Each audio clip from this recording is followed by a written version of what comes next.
அண்மை செய்தியை பார்த்து வருகிறோம். முன்னாள் அமைச்சர் ஜெயக்குமார் கைது செய்யப்பட்டிருக்கிறார். அது குறித்தான அண்மை செய்தியை பார்த்து வருகிறோம். செங்கல்பட்டு அருகே வீட்டின் முன்பு மது அருந்தியதை தட்டி கேட்ட திருக்கழுக்குன்றம் அதிமுக நிர்வாகி வெட்டப்பட்டதற்கு எதிர்ப்பு தெரிவித்து அதிமுகவினர் சாலை மறியல் போராட்டத்தில் ஈடுபட்ட நிலையில் தற்பொழுது முன்னாள் அமைச்சர் ஜெயக்குமார் கைது செய்யப்பட்டிருக்கிறார். அதிமுக நிர்வாகி மீதான தாக்குதலை கண்டித்து அவர்கள் இந்த சாலை மறியல் போராட்டத்தில் ஈடுபட்ட நிலையில் தற்பொழுது முன்னாள் அமைச்சர் ஜெயக்குமார் கைது செய்யப்பட்டிருக்கிறார். அந்த காட்சிகளையும் உடன் பார்த்து வருகிறோம். ஆர்ப்பாட்டத்தில் ஈடுபடுவதற்காக வந்த அதிமுகவினரை போலீசார் கைது செய்திருக்கிறார்கள். முன்னாள் அமைச்சர் ஜெயக்குமார் வந்தபோது அவரையும் போலீசார் தடுத்ததால் சாலை மறியலில் அதிமுகவினர் ஈடுபட்ட நிலையில் தற்பொழுது முன்னாள் அமைச்சர் ஜெயக்குமாரும் கைது செய்யப்பட்டிருக்கிறார். இது குறித்த கூடுதல் விவரங்களோடு இணைகிறார் எமது செய்தியாளர் பிரகாஷ் விவரங்களை வழங்கலாம். நிச்சயமாக அதாவது செங்கல்பட்டு மாவட்டம் திருக்கழுக்குன்றம் அதிமுக பேரூராட்சி செயலாளராக இருப்பவர் தினேஷ்குமார்.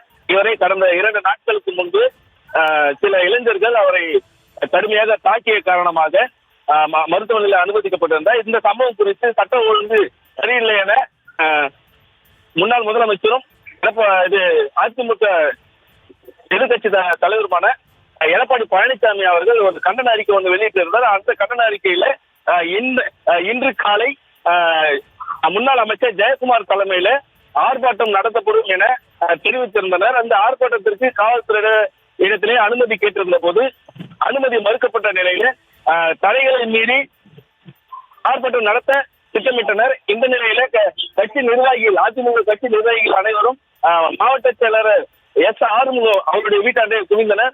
இதனால் முன்னெச்சரிக்கை நடவடிக்கையாக போலீசார் அவர்களை குண்டுக்கட்டாக கைது செய்தனர். இந்த நிலையில முன்னாள் அமைச்சர் ஜெயக்குமார் அவர்களுடைய வாகனத்தை கொச்சிமங்கலம் பகுதியில தடுத்து நிறுத்திய போலீசார் வாகனத்தில் ஈடுபட்டனர். பின்னர் அவருடைய வாகனம் மட்டும் செங்கல்பட்டு கிழக்கு மாவட்ட செயலாளர் ஆறுமுகம் வீட்டிற்கு அனுப்பி வைக்கப்பட்டது. இந்த நிலையில அவர் வீட்டின் அருகே வந்த போது ஏன் நீங்க இந்த மாதிரி முன்னாடியே கைது பண்ணீங்க, இது அராஜக போக்கு என அவர் கூறி அதிமுகவினர் 50க்கும் மேற்பட்டோர் திடீர் சாலை மறியலில் ஈடுபட்டனர்.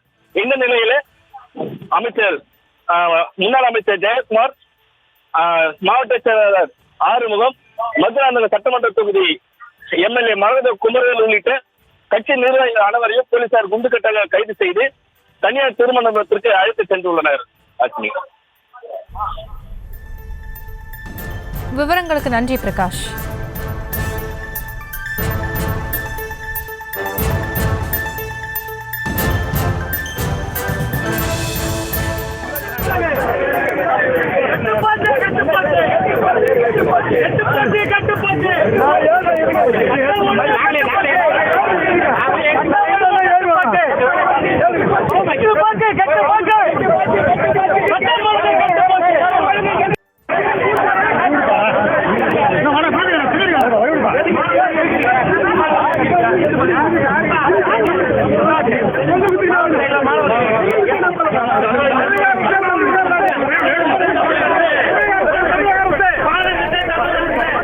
முன்னாள் அமைச்சர் ஜெயக்குமார் கைது செய்யப்பட்டிருக்கிறார். அதோடு சாலை மறியலில் ஈடுபட்ட அதிமுகவினரும் கைது செய்யப்பட்டிருக்கிறார்கள். திருக்கழுக்குன்றம் அதிமுக நிர்வாகி தினேஷ்குமார் என்பவர் மீதான தாக்குதலுக்கு கண்டனம் தெரிவித்து அவர்கள் சாலை மறியலில் ஈடுபட்ட நிலையில் தற்பொழுது முன்னாள் அமைச்சர் ஜெயக்குமாரும் கைது செய்யப்பட்டிருக்கிறார்.